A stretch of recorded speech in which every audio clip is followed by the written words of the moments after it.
Ito ang toll plaza ng North Harbor Link papunta ng NLEX. Dun sa kaliwang side, galing NLEX papunta ng North Harbor. Itong North Harbor Link ay nagli-link ng Mindanao Avenue papunta ng Quezon City at NLEX at sa Skyway. So tatlo yung pwedeng maging daan na pwedeng daanan dito. Papunta ng Skyway, papunta ng NLEX at papunta ng Mindanao Avenue. Mapapansin kaagad natin na sa toll plaza na to, marami yung mga truck. Dahil ang karamihan nga niyan ay galing sa North Harbor or galing sa pier. Ganito yung tamang pag-entry sa ganitong mga toll plaza. Huwag susunod ka agad sa sinusundan. Mag-stop doon sa may nakalagay na no tailgating. Ang iba, ang nakalagay ay stop here. Wait for the barrier to go down. So yun ang nagiging aberya minsan ng mga nakasunod kaagad sa kanilang mga sinusundang mga sasakyan. Kasi ang pag-read ng RFID ay kailangan na hindi ka nakabuntot kaagad dun sa sinusundan mong sasakyan. Kaya kung mag-e-entry kayo ng mga toll plaza, mag-stop kayo dun sa may nakalagay naman na stop here. Yung iba no tailgating. Itong lugar na to ay sakop ng Valenzuela at ang aming travel ngayon ay papunta ng Manila. Kaya sa Skyway ang daan namin. Sa bandang unahan, dito na maghihiwalay yung mga way nitong North Harbor Link. Yung sa pinakakaliwa nito ay papunta ng Mindanao Avenue, papunta ng Quezon City. Tapos itong pinaka nasa kanan, ito yung papunta palabas ng NLEX pero papunta ng Skyway. At itong sa pinaka pangalawang lane naman ay papunta ng pag-ikot ng NLEX. Pero itong mga unang street na to, yan nakikita natin sa kanan, papunta yan ng service road. May tulay na nandyan sa bandang taas. At yan yung pinaka access road nila papunta ng service road. So yung service road dito ay west and east service road. So pagdaan dito sa ilalim na to ng tulay, kung papunta kayo ng palabas ng NLEX going to south, gagawi ka agad kayo dito sa bandang unahan sa kanan. Nandito na yung entry ng papunta ng Skyway. Pero syempre NLEX pa rin ang unang madadaanan dito.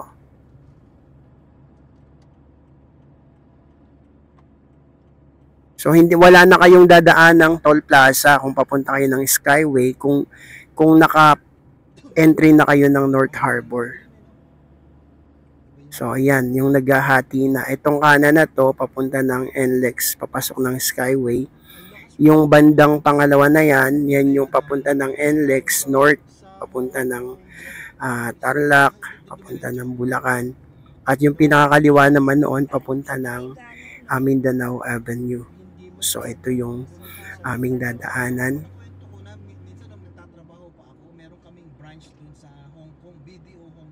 So yung pinaka labas nito ay NLEX southbound.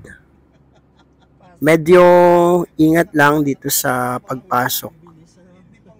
Kasi may mga sasakyan na galing sa kaliwa. Bagamat meron namang lane dyan pero minsan mabibilis yung mga ibang mga sasakyan. Kaya lagi tayong mag-ingat kapag mga ganyan yung daan. At kapag papasok tayo ng Skyway, bago dumating ng Skyway, may mga signage dito na ang entry ng Skyway ay nandito sa gawing kanan. Kaya dito na ako magstay sa gawing kanan. Ito yung pinaka magandang daan kung papunta kayo ng South, Manila, Makati, papunta ng Muntinlupa, papunta ng Islex, para hindi na ma-traffic. Kasi kung ang maging option ay EDSA o kaya ay Bonifacio, sigurado ma-traffic. Medyo may halaga lang yung bayad, pero okay lang yon kasi mabilis namang makakarating sa destination. So ayan, Skyway, may 300 meters na lang. Tapos dito, naging 200 meters na lang. Ayan na yung entry ng Skyway sa gawing kanan. Pero nahahati din yung gawing kanan dito sa bandang unahan kasi yung isa niya na pinakang kanan ay papunta ng Service Road, papunta ng Bagong Baryo, Caloocan. Kaya ayan, yung makita natin to, ayan. Yun yung sa pinakakanan na yun. Papasok yun ng ayan, papasok yan ng Service Road ng Bagong Baryo, Caloocan. At ito, syempre, ito yung entry ng Skyway. So, ayan, nakita natin yung Welcome to Skyway Stage 3. At mabilis lang yung magiging biyahe namin. So, yung ating panahon ngayon ay medyo makulimlim, medyo maulap, may konting paambon. Pero hindi pa naman bumabagsak ang malakas na ulan. Yung speed limit dito ay napalitan na. So, from 60 kph maximum, ngayon ay ginawa na nilang 80. Pero may mga part na nananatili yung 60, lalo sa mga kurbadang parte nitong Skyway. Pero kapag mga straight na yung daan, nilagyan na nila ng maximum na 80 kilometers per hour. Ayan, medyo ramdam na yung ambon at ulan na siguro ito maya-maya. Pero may part naman ang taas na medyo maliwanag pa naman dun sa ibang part.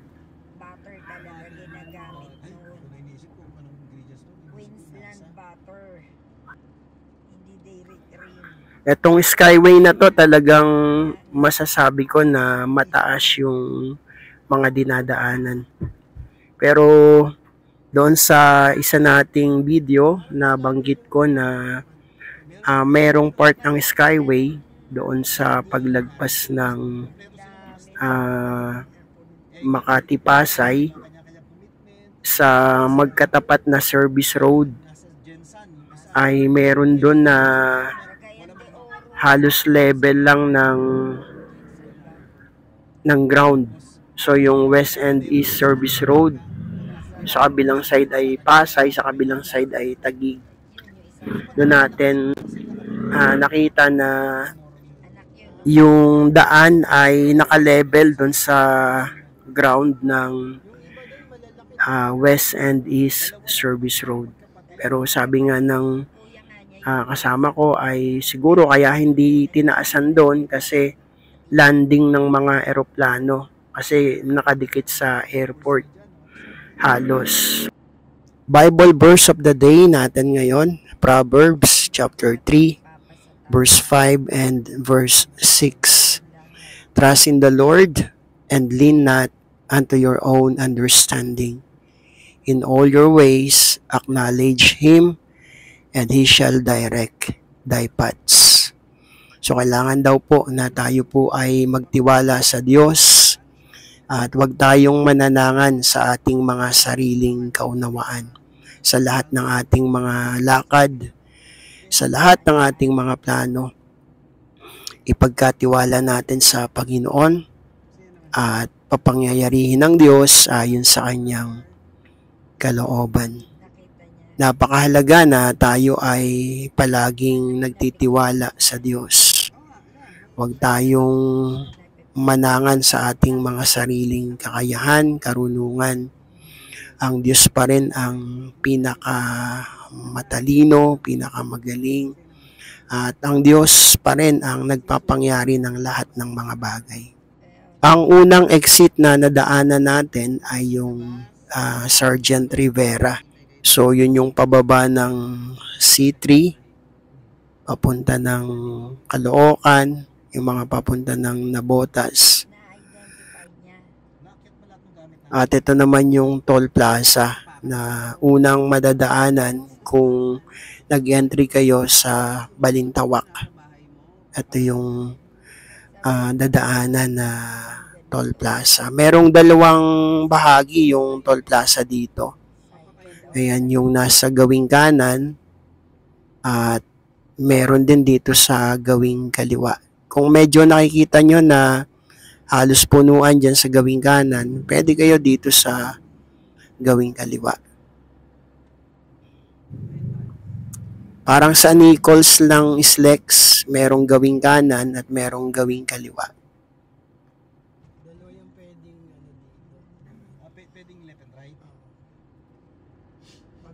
Ayan, so yung unang toll booth, yung nasa kanan, tapos ito naman yung nasa kaliwa.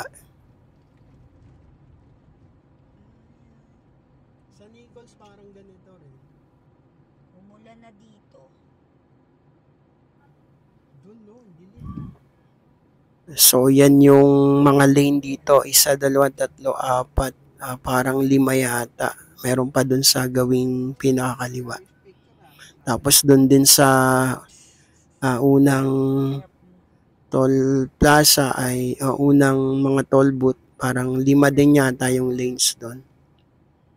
So minsan ganito nakakapagtaka yung yung pinipilahan nating lane ay ang bagal ng pagkilos. Tapos yung mga nasa gilid natin, ang bilis lang nila. So may aberya doon sa unahan, pwede naman tayong lumipat. Kung hindi pa tayo nandyan sa pinakamalapit na yan, pwede naman tayong lumipat.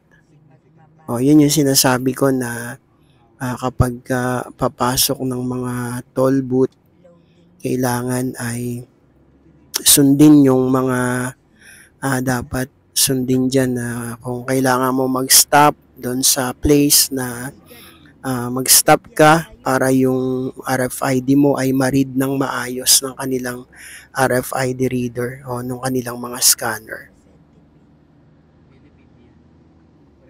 So, susunod naman dito na exit ay Quezon Avenue. Yan, dyan sa gawing kanan na yan. Or Balintawak pala. Yung sa kanan na yon, Balintawak. Yung kaliwa na to pala, yan yung Quezon Avenue. Ito naman, padiretso ng Makati, Manila, padiretso ng South. Tapos meron din yata ditong isa pang exit, kung hindi ako nagkakamali, dito sa gawing kanan. Nakita ni Ariel, mama, tignan mo yung mga search engine ni OD. Mga nuclear, Ayan, yung gawing kanan, yan pala yung sunod na exit, Araneta. Tapos, after nitong Araneta, ang susunod na exit na ay Nagtahan, Quirino. Tapos papunta diretso na ng South. So, yan yung exit ng Araneta dito sa gawing kanan. Mabilis kapag gumagamit ng Skyway. Lalo na kung galing ng halimbawa ng Islex, tapos papunta ng NLEX, ang pinaka-best na daanan ay ang Skyway. Kasi talagang nakakonect na siya. Kaya lang, syempre, yung bayad nga, okay lang naman. May bayad, pero mabilis naman yung biyahe. Yan yung exit ng Araneta, dyan sa gawing unahan na yan. 709. Tapos dire-diretso na to ng south. 0966 719 Ang susunod nga na exit, nasabi ko kanina, Nagtahan, tapos Quirino.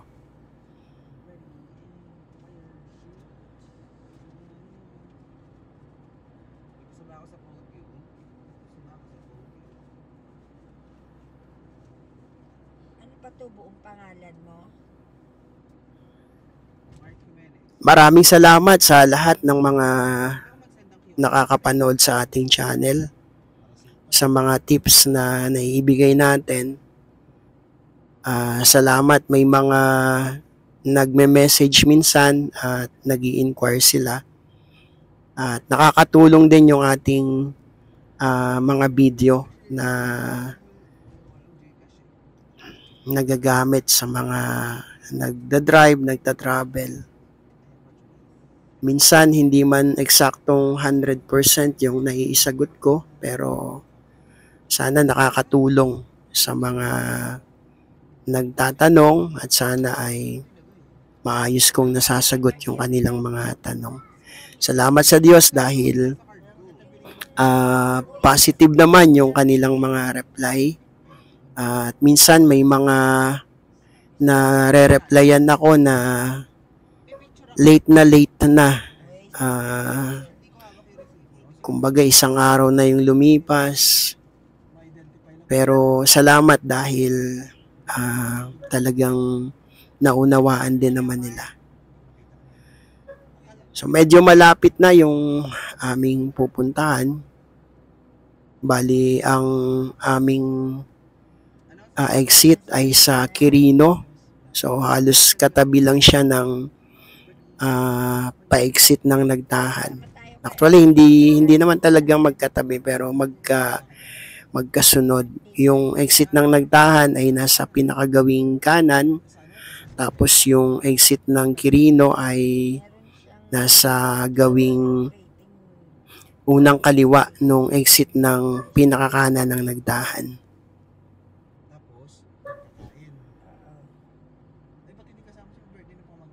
So mula dun sa North Harbor Link hanggang dito sa Quirino exit ay tingnan natin kung ilang minutes makaka-exit.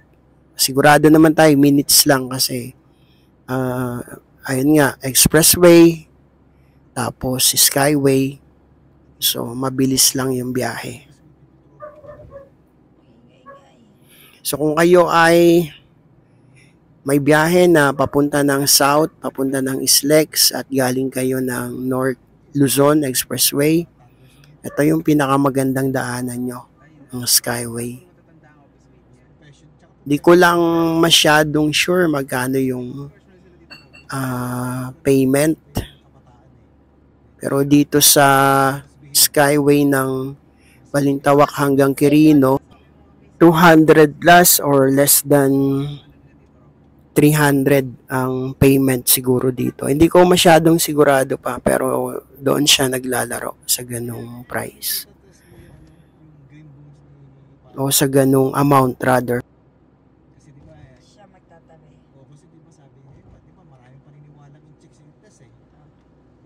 So itong area na to ay yung marketplace na yan, shopping mall. Sa gawing kaliwa, sakop na yan ng Mandaluyong, Kalentong. Dito naman sa gawing kanan, sakop ng Santa Mesa, Manila. Sa Shopee lang, di ba? Keychain, ay, necklace pa yun, no? Muli tayong nagpapasalamat sa lahat ng mga nanonood sa ating channel, sa mga sumusuporta, sa mga nag-subscribe, sa mga magsusubscribe pa, maraming salamat. At sa lahat ng mga nagla-like, nag-share, at nagko-comment, ang Panginoong Diyos po ang mag-bless sa ating lahat. Mabigat ba?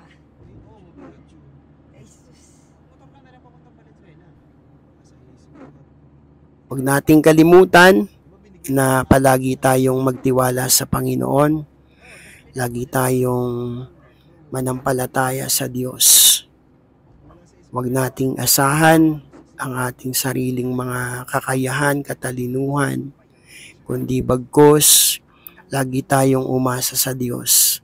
At sa lahat ng ating mga plano, sa lahat ng ating mga dreams para sa future, palagi nating ipagkatiwala sa Panginoong Diyos. So mapapansin natin dito yung mga curve na area nakalagay ay 60. Tapos sa mga straight naman 80 naman yung nakalagay. So yan yung pagbabago sa speed limit ng Skyway. Kapag nakalagpas dito sa part ng Nagtahan, Quirino, so yung straight na ng papuntang Muntinlupa, halos walang curve na area. So talagang 80 halos ang speed limit doon. Kasi parang straight talaga siya, dire-diretso. Pero dito maraming mga nakakurbadang lugar. Daan na pakurbada, kaya mapapansin natin dito may mga nakalagay pa na 60. Makapal na yung ulap sa taas. At ayan, may paambon na. So ito na, yung pinakagawing kanan, yan yung exit ng Nagtahan. Tapos itong bandang kaliwa na to, ito sa gitna na to, ayan. Ito yung Quirino Avenue exit. So dito yung aming lakbay ngayon at maraming salamat muli. Pagpalain tayong lahat ng ating Panginoong Diyos. So bali yung naging travel namin ay 22 minutes. Maraming salamat. God bless us all.